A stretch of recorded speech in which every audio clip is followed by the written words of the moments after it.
নমস্কার বন্ধুরা, AJP creation with রান্নাঘরে আপনাদের সকলকে স্বাগত জানিয়ে শুরু করছি আরও একটি নতুন পর্ব। আজ আরও একটি মজাদার নতুন ইন্টারেস্টিং রেসিপি নিয়ে হাজির হয়েছি আপনাদের সামনে। আজ আমি বানাবো কিভাবে অনুষ্ঠান বাড়ির মতো এঁচোড় চিংড়ি বাড়িতেই বানিয়ে ফেলা যায় খুব সহজেই। চলুন তাহলে আর বেশি দেরি না করে রেসিপিটি শুরু করা যাক। রেসিপিটি শুরু করার আগে প্রত্যেকবারের মতো আপনাদের কাছে একটাই অনুরোধ, ভিডিওটা একটু স্কিপ না করে প্রথম থেকে শেষ পর্যন্ত দেখতে থাকুন এবং রেসিপিটি ভালো লাগলে অবশ্যই একটা লাইক করে চ্যানেলটিকে সাবস্ক্রাইব করে রাখার অনুরোধ রইল। রেসিপিটি বানানোর জন্য আমি এখানে আগে থেকেই কিন্তু এঁচোড়টাকে কেটে ধুয়ে সিদ্ধ হতে বসিয়ে দিয়েছি।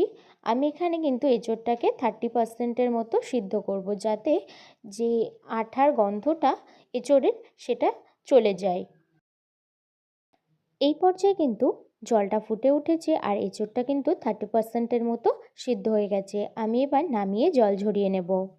এঁচোড় চিংড়ি বানানোর জন্য আমি এখানে একটু মোটা মোটা সাইজের করে কিন্তু আলু কেটে ধুয়ে রেখেছি।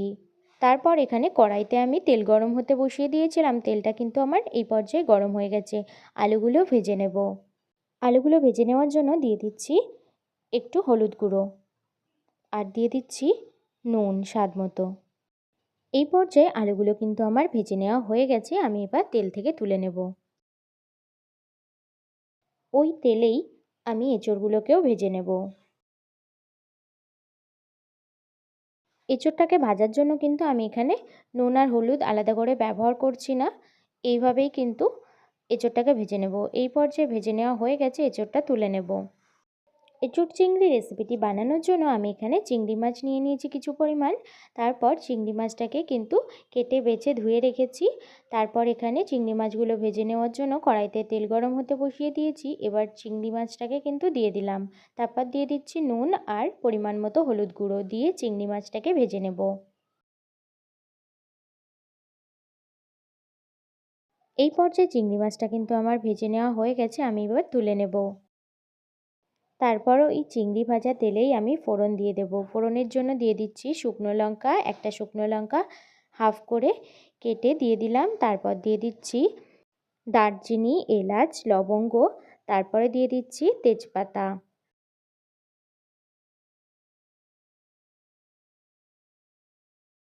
দিয়ে দিচ্ছি পেঁয়াজ কুচি।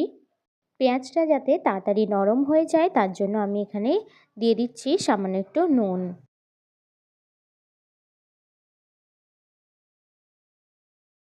এই পর্যায়ে পেঁয়াজটা কিন্তু আমার নরম হয়ে এসেছে, তো এখানে দিয়ে দিচ্ছি রসুন বাটা।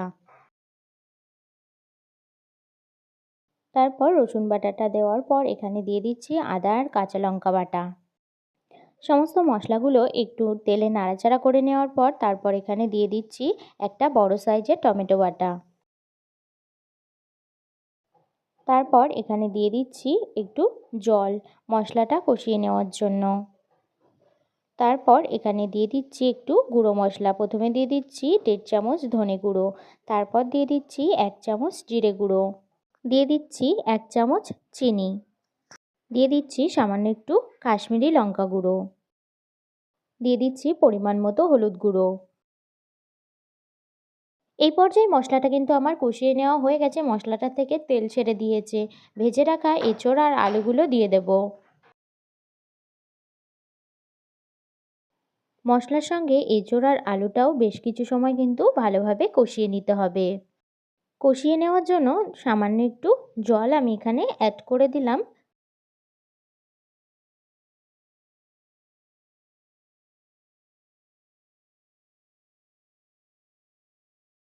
এই পর্যায়ে এটা কিন্তু আমার কষিয়ে নেওয়া হয়ে গেছে। আমি এখানে পরিমাণ মতো জল দিয়ে দিচ্ছি।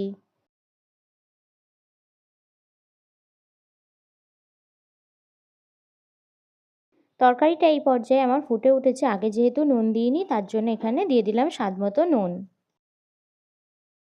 তরকারিটা পুরোপুরি ফুটে উঠেছে, তো এই পর্যায়ে দিয়ে দিলাম ভেজে রাখা চিংড়ি মাছ।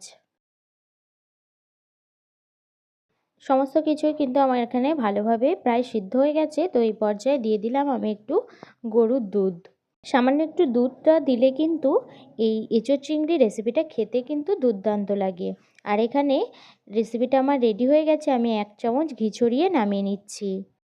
এই পর্যায়ে এঁচোড় চিংড়ি রেসিপিটা কিন্তু আমার রেডি হয়ে গেছে। এটা খেতে কিন্তু দুর্দান্ত লাগে, অসম্ভব টেস্টি একটা রেসিপি। অবশ্যই বাড়িতে এই রেসিপিটি একটিবার হলেও ট্রাই করে দেখবেন, আশা করি সকলের কিন্তু খুবই ভালো লাগবে। আর আমার এই এঁচোড় চিংড়ি রেসিপিটি যদি আপনাদের ভালো লেগে থাকে তাহলে অবশ্যই একটা লাইক করে দেবেন এবং কমেন্টের মাধ্যমে জানাবেন আমার এই রেসিপিটি আপনাদের কাছে কেমন লেগেছে, এবং বেশি বেশি করে শেয়ার করে আমার পাশে থাকবেন, আমাকে আরও উৎসাহিত করবেন। আর আপনি যদি আমার চ্যানেলে নতুন বন্ধু হয়ে থাকেন এবং আরও নিত্য নতুন ইন্টারেস্টিং মজাদার রেসিপির আপডেট পেতে চান, তাহলে প্লিজ আমার চ্যানেলটিকে সাবস্ক্রাইব করে পাশে থাকা বেল আইকনটি প্রেস করে অল নোটিফিকেশন অন করে রাখবেন, যাতে সমস্ত ভিডিওর আপডেট আপনি ঠিক সময় পেয়ে যান। আজ এই রেসিপিটি এই পর্যন্তই। আরও একটি মজাদার নতুন কোনো ইন্টারেস্টিং রেসিপি নিয়ে আপনাদের সাথে দেখা হবে আরও একটি নতুন পর্বে। সবাই সুস্থ থাকবেন, ভালো থাকবেন এবং সাবধানে থাকবেন।